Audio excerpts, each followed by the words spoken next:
everybody, how are you all? I hope you all are good. So in this video we will start chapter 6 of science class 7th. हमने last के chapters जो हैं 1 2 3 करे थे. So इसके अंदर हम लोगों ने अभी फर्स्ट चैप्टर ही करा है एनसीईआरटी का. So this is your 6th chapter. The name of the chapter is respiration in organisms. So let's start. One day Bujo was eagerly waiting to meet his grandparents who were committing to the town of grandparents who are coming to the town after a year. He was in real hurry as he wanted to receive them at the bus stop. He ran fast and reached the bus stop in a few minutes. He was breathing rapidly. His grandmother asked him why he was breathing so fast. तो यहाँ पर बूजो और पहेरी जो कि आपको दो character पूरी NCERT में चमकते हुए दिखी जाते हैं. इसके अंदर बूजो जो है वो क्या कर रहा है, उसकी ग्रैंड पेरेंट्स जो है वो बहुत टाइम बाद अपने नेटिव प्लेस उसके मिलने आ रहे हैं, तो वो उनको रिसीव करने के लिए जाता है. तो वो एक्साइटमेंट में बहुत ज्यादा तेज तेज भाग के उनके पास तक जाता है. और अक्सर होता है जब हम कोई चीज में बहुत ज्यादा खुश होते हैं और जब कोई खुशी की चीज होती है हम बहुत ज्यादा स्पीड में भाग के वहां पर चले जाते हैं. तो ऐसे बूजो जाता है तो उसकी जो दादी होती है वो उनसे बोलती हैं कि आपकी हार्ट बीट जो है वो इतनी ज्यादा फास्ट क्यों चल रही है. तो आगे बूजो told her that he came running all the way, but the question got stuck in his mind. He wondered why running makes a person breathe faster. The answer to Bujo's questions lies in understanding why we breathe. अब बूजो जो है वो ये सोचता है कि मेरी जो हार्ट बीट है वो इतनी ज्यादा जो फास्ट चल रही है वो क्यों चल रही है, और मैं जो सांस ले रहा हूँ वो मैं क्यों ले रहा हूँ. तो इस टाइप के कुछ सिली से क्वेश्चंस उसके माइंड में आना स्टार्ट हो जाते हैं. और फिर उसके बाद में ब्रीथिंग के बारे में जो है वो आगे थोड़ा सा सोचता है. और ब्रीथिंग जो है उसके बारे में जब समझते हैं कि ब्रीथ होता क्या है, मतलब सांस लेना किसे बोलते हैं. Breathing is a part of respiration. Breathing जो है वो एक रेस्पिरेशन का पार्ट है जिसको जो है हम नॉर्मली अपने डेली लाइफ में यूज करते हैं सो दैट हमारे जो सर्वाइवल है वो अच्छे से हो पाता है. बिकॉज हम जब सांस लेंगे तभी हम लोग चल पाएंगे, वरना अगर आपको एक थोड़ी देर के लिए अगर आपके नाक पर हाथ रख दिया जाए, आपकी ब्रीथिंग रुक जाए, तो आप डेड भी हो सकते हो और आपकी सांस रुकेगी तो आपको काफी प्रॉब्लम्स भी हो सकती हैं. So all these things are in this chapter. So first of all, why do we respire? अब respire का मतलब simply breathing है, मतलब सांस लेना है. तो first question arise होता है कि हम सांस क्यों लेते हैं. Why do we respire? In chapter 2, you have learned that all of our organisms are made of small microscopic unit cells. A cell is the smallest structure and functional unit of an organism. Each cell of an organism performs certain functions such as nutrition, transportation, excretion, and reproduction. To perform these functions, the cell needs energy. Even when we are eating, sleeping, or reading, we require energy. But where does this energy come from? अब यहाँ पर ये बोल रहे हैं कि chapter 2 में already हम लोग पढ़ चुके हैं कि हमारी जो बॉडी है, जो लिविंग ऑर्गेनिजम्स हैं, वो छोटे छोटे सेल से मिलकर बनते हैं. और जो वो छोटे छोटे सेल्स होते हैं वो हम लोगों की बॉडी में बहुत सारा काम करते हैं, जैसे कि ब्लड को ट्रांसपोर्ट करना और हमारी बॉडी को एनर्जी प्रोवाइड करना, हमारी बॉडी के डिफरेंट फंक्शंस को करना, और इसके साथ एक्सक्रीशन प्रोसेस को क्रिएट करना, रिप्रोडक्शन सिस्टम को चलाना. तो ये सारी की सारी चीजें जो होती हैं वो सेल्स से ही हमारी बॉडी के अंदर करते हैं. और जो ये सेल्स होते हैं तो वो हमारी बॉडी में कुछ कर रहे हैं. So these cells also need some energy. तो ये एनर्जी उनको कहाँ से मिलती है, और ये एनर्जी अगर उनके पास नहीं होगी तो वो सारी की सारी प्रोसेस हमारी बॉडी की नहीं कर पाएंगे और हमारी बॉडी जो है वो फंक्शन करना बंद कर देगी. तो सबसे पहले वही देख लेते हैं कि इनको एनर्जी कहाँ से मिलती है. कैन यू से why your parents insist that you should eat food regularly. अब क्या आप लोगों ने नोटिस किया है कि आपके पेरेंट्स आप लोगों को रोज खाना खाने के लिए क्यों बोलते हैं कि खाना हमें अच्छे से खाना चाहिए, हमें रोज खाना चाहिए. Because when we do not get food, when we do not eat food regularly, so our cells got weak. And जब हमारे सेल्स वीक हो जाएंगे तो हमारी बॉडी प्रॉपर तरीके से फंक्शन नहीं करेगी, और दैट्स व्हाई हम लोगों को फीवर, कोल्ड और छोटी छोटी जो डिजीजेज होती हैं, पेन होता है, वो सारी चीजें हमारी बॉडी जल्दी ले लेती है. बिकॉज हमारी बॉडी के सेल्स जो है वो वीक हो जाते हैं और उनके ऊपर जो है पेन और इंजरीज, ये सारी चीजें जो है वो जल्दी इफेक्ट करती हैं. और the food has stored energy which is release during respiration. जो हम खाना खाते हैं, खाना खाने से हमारी बॉडी के अंदर एनर्जी आती है और वो एनर्जी जो है वो छोटे छोटे पार्ट्स में ब्रेक डाउन होकर हमारे सेल्स में जाती है और उससे हमारे सेल्स को एनर्जी मिलती है for growth and development of the body and to do function with the different parts of the body.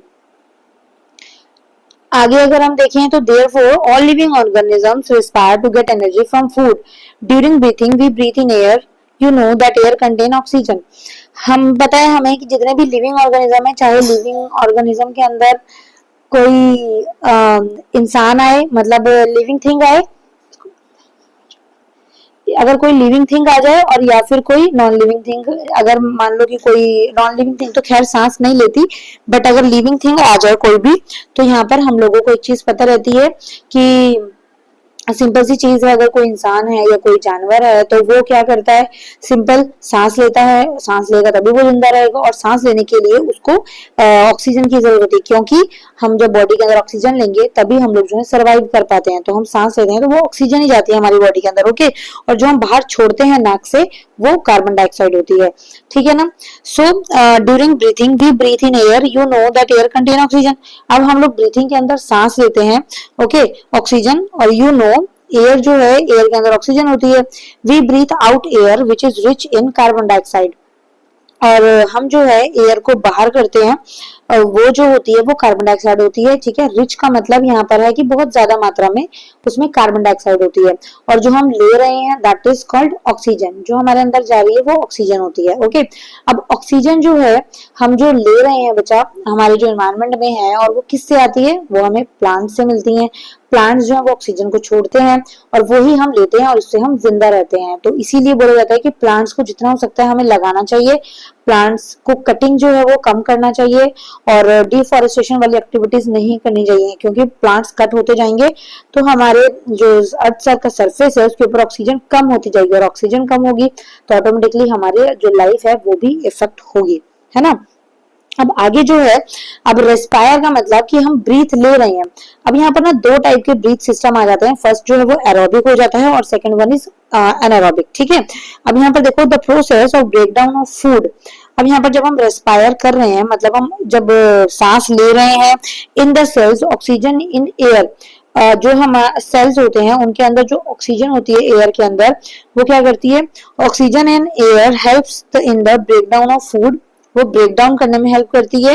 The process of break down of food in the cell with the release of energy, जो process होती है ना break down होने की food को, जो sales के अंदर प्रोसेस कैरी ऑन होती है जिनसे फूड छोटे छोटे पार्ट्स में टूटता है, और विद उसके साथ साथ एक एनर्जी प्रोड्यूस होती है, ठीक है, रिलीज ऑफ एनर्जी, उसको जो हम बोलते हैं सेल्यूलर रेस्पिरेशन, ठीक है। सेल्स के अंदर जो फूड ब्रेक डाउन होता है और जब energy with the help of with the release of energy, energy के साथ साथ, तो उसको हम बोलते हैं cellular respiration. Cellular respiration takes place in the cells of all organism. जो सेलुलर रेस्पिरेशन है वो सेल्स के अंदर, ऑल ऑर्गेनिज्म के अंदर रहता है और सबके अंदर जो है वो पाया जाता है, ठीक है। In the cell the food is broken down into carbon dioxide and water using oxygen। एक सेल के अंदर जो है वो फूड, जिसको हम ग्लूकोज बोलते हैं, वो क्या करता है, इस ब्रोकन डाउन छोटे छोटे पार्ट्स में टूट जाता है, एंड कार्बन डाइऑक्साइड और वाटर का यूज करके। When break down of glucose occur with the use of oxygen, इसके अंदर मैंने आपको बताया कि यहाँ पर दो टाइप के जो हैं वो ब्रेक डाउन होते हैं, दो टाइप के रेस्पिरेशन होते हैं, एक होता है aerobic respiration and second one is anaerobic respiration. Aerobic respiration बच्चा अगर मैं सिंपली बोलूं, so this is done in the presence of oxygen and second one is done in the absence of oxygen, ठीक है। तो जो ऑक्सीजन के presence के अंदर अगर रेस्पिरेशन हो रही है और ब्रीथिंग एक्टिविटी हो रही है, सेल्स एनर्जी प्रोड्यूस कर रहे हैं, एनर्जी ले रहे हैं, सो उसको हम बोलेंगे एरोबिक, जो कि नॉर्मल हम ह्यूमन बीइंग्स लेते हैं, ठीक है। हम जब सांस ले रहे हैं तो हमें उस हवा की जरूरत होती है जिसके अंदर ऑक्सीजन रहती है, बट यहाँ पर कुछ एनारोबिक रेस्पिरेशंस भी रहते हैं, जैसे कि यीस्ट हो गया, ओके, और ऐसी चीजें जो बिना ऑक्सीजन के वहां पर सर्वाइव कर सकती हैं। फॉर एग्जाम्पल, जब आप यीस्ट को देखोगे, जिसको हम फफूंदी बोलते हैं, जब आप उसको देखोगे तो वो ऑक्सीजन जहाँ प्रेजेंस नहीं है वहां पर अवेलेबल रहती है। अगर वहां पर हवा और ऑक्सीजन है तो वहां पर आपको देखने के लिए फफूंदी और यीस्ट वगैरह जो है वो नहीं मिलती, ठीक है। जैसे फॉर एग्जाम्पल आप एक रोटी का टुकड़ा या फिर आप एक ब्रेड का पीस जो है वो एक टिफिन के अंदर कुछ टाइम के लिए बंद कर दोगे तो वहां पर ऑक्सीजन एंड एयर जो है वो नहीं आ सकते, और जब वो नहीं आएंगे तो वहां पर ऑटोमेटिकली कुछ टाइम पे वहां पर आपको फफूंदी और बैक्टीरिया देखने के लिए मिल जाएंगे। तो ये एनारोबिक रेस्पिरेशन का एक एग्जांपल है, ओके। और इसके लिए एक इक्वेशन आप देख ही सकते हैं कि ग्लूकोज को जो है वो in the presence of oxygen, जो ऑक्सीजन की प्रेजेंस है उसके अंदर ब्रेक डाउन किया जा रहा है, और वो जो ब्रेक डाउन होके कार्बन डाइऑक्साइड, वाटर और एनर्जी का रूप जो है वो ले लेते हैं, ठीक है। और ऐसे ही अगर हम एनारोबिक की बात करें, जो कि मैंने आप लोगों को ये इंग्लिश में हिंदी में एक्सप्लेन कर दिया, जो कि यीस्ट के अंदर होता है, ये एब्सेंस ऑफ ऑक्सीजन में होता है और इसके अंदर ये आगे जाके कन्वर्ट होता है अल्कोहल में, कार्बन डाइऑक्साइड में और एनर्जी के अंदर। तो यहाँ पर आप लोग इस तरीके से देखते हैं, अल्कोहल भी जो है वो भी एब्सेंस ऑफ ऑक्सीजन के अंदर ही बनता है, ठीक है। आगे अगर हम देखें नेक्स्ट, यहाँ पर आप देख सकते हैं कि आपको हेल्प बॉक्स नजर आ रहा है, कि यहाँ पर एक ब्लू बॉक्स भी नजर आ रहा है। इसके अंदर भी एक इन्फॉर्मेशन है, that is yeast are single called organism. Yeast जो है वो सिंगल सेल ऑर्गेनिज्म होते हैं। सिंगल सेल से मतलब यहाँ पर है कि यीस्ट जो है वो एक सेल से बना हुआ एक ऑर्गेनिज्म होता है, ठीक है, जिसको आप they respire anaerobically and during this process yield alcohol, they are therefore used to make wine and beer. और जो ये है यीस्ट जो है वो एनारोबिक रेस्पिरेशन करता है। एनारोबिक मैंने अभी आपको बताया, जो एब्सेंस ऑफ ऑक्सीजन में होता है, और इसी वजह से यहाँ ये जो है जब सड़ते हैं और चीजों को सड़ा देते हैं, उस वजह से शराब और अल्कोहल और वाइन ऐसी चीजें बनती हैं, ठीक है। फॉर एग्जांपल अगर हम वाइन का एग्जांपल लेंगे तो आप अगर वाइन को देखें तो वो सड़े हुए अंगूरों से बनती है। तो अगर आप ग्रेप्स को कुछ टाइम के लिए रख देते हैं और वो बहुत टाइम तक जो है वो सूख के सड़ जाते हैं बिल्कुल, तो उनके अंदर जो है वो यीस्ट और बैक्टीरियाज आपको देखने के लिए मिलते हैं। और यीस्ट बैक्टीरिया जो है वो जो आप देखोगे उसके अंदर सिंपल सी चीज है कि वो अलग अलग तरीके का अल्कोहलिक आपको मिक्सचर प्रोवाइड करते हैं, ठीक है। अवर muscle cells can also respire anaerobically but only for a short time। हमारे जो मसल्स हैं वो भी क्या करते हैं, रिस्पायर होते हैं और एनारोबिकली ही रिस्पायर होते हैं। क्यों? क्योंकि एनारोबिक का मतलब यहाँ पर यही है कि आपको एब्सेंस ऑफ ऑक्सीजन है, ठीक है, ऑक्सीजन के एब्सेंस में आपको ये सारी चीजें हो रही हैं। तो इसमें आपको ध्यान रखना है कि मसल्स भी एक एनारोबिक रिस्पायर भी करते हैं, बट वो कुछ टाइम के लिए करते हैं, ठीक है, कुछ टाइम मीन्स थोड़ा टाइम के लिए। उसके बाद आगे अगर हम देखें, during heavy exercise, fast running, cyclic walking for many hours और having weight lifting, the demand for energy is high. और उसके बाद but the supply of oxygen to produce the energy is limited, then anaerobic respiration takes place in the muscle cells to fulfil the demand of energy.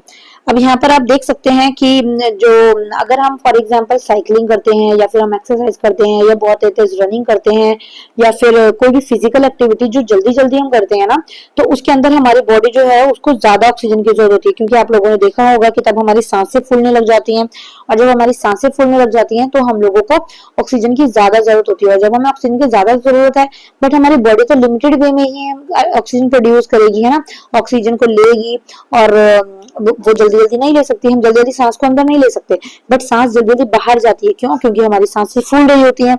तो वो जब होता है तो उस टाइम पर जो मसल्स होती है ना, वो हमें थोड़ी थोड़ी एनर्जी प्रोड्यूस करती है, ठीक है, जिसको हम क्या कहते हैं, एनारोबिक रेस्पिरेशन। इसीलिए काम आता है, क्योंकि उस टाइम पर हमारी मसल्स हमें एनर्जी देती हैं और इसलिए वो हमारा जो एक लेवल है वो बैलेंस बन जाता है, ठीक है।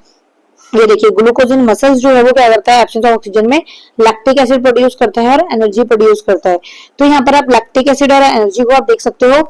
जब ग्लूकोज जो है वो छोटे छोटे पार्ट्स में टूटता है और वो एब्सेंस ऑफ ऑक्सीजन होता है, तो वो लैक्टिक एसिड प्रोड्यूस करता है। लैक्टिक एसिड आपने देखा होगा, जब आप कभी अपनी उंगलियों को चिटकाते हैं तो उसमें से थोड़ी आवाज आती है, तो उसके अंदर लैक्टिक एसिड प्रोड्यूस हो रहा होता है, ठीक है, लैक्टिक एसिड होता है। और ऐसे अगर आप देखेंगे, आप कुछ टाइम पर जो है जिम एक्टिविटी कर लेते हैं या फिर आप साइकिलिंग बहुत ज्यादा कर लेते हैं, तो आपकी मसल्स दर्द होने लग जाती हैं। तो वो जो दर्द होती हैं वो भी आपकी मसल्स के अंदर, आपकी बॉडी के अंदर जो है वो लैक्टिक एसिड प्रोड्यूस हो रहा है, ठीक है। तो इसलिए वहां पर हमें थोड़ा सा मसल्स पेन होने लग जाता है, ठीक है बच्चा। आगे अगर हम देखेंगे, ये देखिए, have you ever wondered why you get muscle cramp. अब देखिए, ये वही चीज बोल रहे हैं कि आपने कभी सोचा मसल क्रैम्प जो है वो आपको क्यों पड़ते हैं। The cramps occur when muscle cells respire anaerobically. जब हमारे मसल्स जो हैं वो एनारोबिक एक्टिविटी करते हैं, एनारोबिक मींस अब वो ऑक्सीजन की एब्सेंस के अंदर कोई एक्टिविटी कर रहे हैं, हमें एनर्जी प्रोड्यूस कर रहे हैं, तो जब वो हमें एनारोबिक रेस्पायर करते हैं ना, तो हमें क्रैम्प्स हो जाते हैं, तब हमारी मसल्स दर्द होने लग जाती हैं। The partially breakdown of glucose produce lactic acid. अब ग्लूकोज का मतलब ब्रेक डाउन तो हुआ, बट उसके अंदर जो है फुल्ली तरीके से हमें ऑक्सीजन नहीं मिली, तो मसल्स ने हमारी हेल्प की, तो वहां पर जो है लैक्टिक एसिड प्रोड्यूस हुआ, ठीक है। और the accumulation of lactic acid cause muscle cramp. और जो लैक्टिक एसिड का बनना है हमारे मसल्स के अंदर, उसी से जो है वही हमें क्रैम्प जो है वो क्रिएट करता है। मसल्स क्रैम्प जो होते हैं, हमारी वीन्स और हमारी जो मसल्स हैं वो दर्द होने लग जाती हैं। आपने नोटिस किया होगा, ज्यादा चल लेंगे आप तो आपकी थाइस दर्द होंगी, आपके पैरों के नीचे वाली पिंडियां दर्द होने लग जाती हैं, आपके हाथ के जो है वो नसें दर्द होने लग जाती हैं, है ना। We get relief comes after a hot water bath और मसाज। फिर हम लोगों को वो जो क्रैम्प होते हैं, अब हमारे यहाँ तो भाई ऐसा कुछ नहीं, कुछ दिन बाद ठीक हो जाता है, बट अगर आपको उसमें जल्दी छुटकारा पाना है तो आप एक हॉट वाटर बाथ ले सकते हैं या मसाज ले सकते हैं। Okay, can you guess why it is so? How hot water bath और massage improve circulation of blood. अब ये बोल रहे हैं कि क्या ऐसा क्यों करते हैं, गर्म वाटर से क्यों करते नहाया जाएगा? अब वो इसलिए बोलते हैं क्योंकि हॉट वाटर बाथ जो है ना, वो क्या करती है, हमारा सर्कुलेशन ऑफ ब्लड जो है वो इजी कर देती है, मसाज इंप्रूव कर देती है। ठीक है, as a result the supply of oxygen to the muscle cells increase. और इस वजह से जो ऑक्सीजन सप्लाई हो रहा है बॉडी के अंदर, ऑक्सीजन के अंदर मसल सेल्स इंक्रीज उसके अंदर, तो वो सप्लाई ऑफ ऑक्सीजन जो है वो इंक्रीज हो जाता है जब हम गरम गरम हॉट बाथ लेते हैं वाटर की। ठीक है, the increase the supply oxygen result in the complete breakdown of lactic acid into carbon dioxide in water. और जब हम गरम गरम पानी से नहाते हैं या मसाज लेते हैं तो जो वो लैक्टिक एसिड प्रोड्यूस हो रहा है ना हमारे मसल में, वो पिघल जाता है, वो टूट जाता है छोटे छोटे पार्ट्स में, और क्या कर जाता है, वो कार्बन डाइऑक्साइड और वाटर की बन जाता है। तो वाटर हमारी बॉडी में अब्सॉर्ब हो जाता है और कार्बन डाइऑक्साइड जो है वो हम सांस से बाहर छोड़ देते हैं। तो इस तरीके से हमारे क्रैम्प्स ठीक हो जाते हैं। ठीक है, अभी आपकी एक एक्टिविटी आ जाती है नॉस्ट्रिल वाली। Close your nostrils and mouth tight and look at the watch, what did you feel after some time. अब ये बोल रहे हैं कि आप अपनी नाक बंद करें और नाक और मुंह को टोटली बंद कर लें। ठीक है, और घड़ी की तरफ देखोगे, आप क्या यूज करोगे, मतलब क्या फील करोगे। How long were you able to them close, आप कितना टाइम तक उनको बंद रख पाए। तो यहाँ पे होगा नोट डाउन द टाइम। अब यहाँ पर टाइम नोट करना है आपको और देखना है। ठीक है, अब यहाँ देखो, so now you know that you can not survive for long without breathing. अब यहाँ पर हम ये बोल रहे हैं कि आप लोगों ने एक चीज नोटिस की होगी कि ज्यादा टाइम तक जो है हम लोग क्या नहीं कर सकते, ज्यादा टाइम तक हम ब्रीथिंग को नहीं रोक सकते। ठीक है, सांस को हम नहीं रोक सकते। The taking of air rich in oxygen into the body is called inhalation. अब ब्रीथिंग जो है होता क्या है, breathing means taking in rich air rich in oxygen and giving out air rich in carbon dioxide with the help of respiratory organs. Breathing का मतलब सांस लेना है और जिसके अंदर हम ऑक्सीजन रिच एयर जो है वो हम बॉडी में इनटेक करते हैं और जब कार्बन डाइऑक्साइड रिच एयर जो है वो हम आउट करते हैं अपने बॉडी से। ठीक है, with the help of respiration organs. Respiration organs हैं जो हमें हेल्प करते हैं। ठीक है, the taking in of air rich in oxygen into the body is called inhalation. जब हम सांसों को अंदर ले रहे हैं और ऑक्सीजन को इनटेक कर रहे हैं, उस प्रोसेस को हम बोलेंगे इनहेलेशन। और जब हम कार्बन डाइऑक्साइड रिच जो है वो बाहर कर रहे हैं एयर, तो उसको हम बोलेंगे एक्सहेलेशन। ठीक है, तो आई होप ये चीज आपको समझ आ गई होगी। उसके बाद on all the time and through the life of an organism the number of times a person breathe in a minute is termed as breathing rate. अब नंबर ऑफ टाइम तक जो है एक पर्सन एक मिनट के अंदर कितनी बार जो है वो क्या कर रहा है, सांस को ले रहा है, उसको हम बोलते हैं ब्रीथिंग रेट। ठीक है, during breathing inhalation and exhalation takes place alternately. A breath means one inhalation plus one exhalation. अब यहाँ पर ब्रीथिंग प्रोसेस के अंदर बचा इनहेल और एक्सेल दोनों एक्टिविटी साथ साथ होते हैं। ऐसा नहीं है कि आपने सांस ली और आपने छोड़ी नहीं सांस। ठीक है, दोनों एक्टिविटी साथ साथ होती हैं। एक बार आप इनहेल करोगे, एक बार आप एक्सेल करोगे, बट हमें नॉर्मली वे में वो नहीं पता लगता क्योंकि वो नॉर्मल हम ले रहे होते हैं काम करते करते।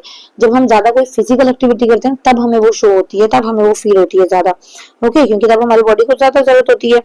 ओके, आगे ये वाला पेज भी देख लेते हैं। You like to find your breathing rate, ये हो गया। फिर ये आपकी एक्टिविटी है। ठीक है, इसको आपको थोड़ा सा पढ़ लेना है। यहाँ पर आ गए, बस ये ठीक है। अब इससे अगले हम अगले पार्ट में कर लेंगे, वरना आपका चैप्टर जो है वो थोड़ा वो हो जाएगा। बस इतना से चैप्टर बचा। ठीक है, तो हम इसको अब नेक्स्ट पार्ट में कवर करेंगे। तब तक के लिए आप बाकी की चीजें देखते रहिए। Thank you so much, bye bye.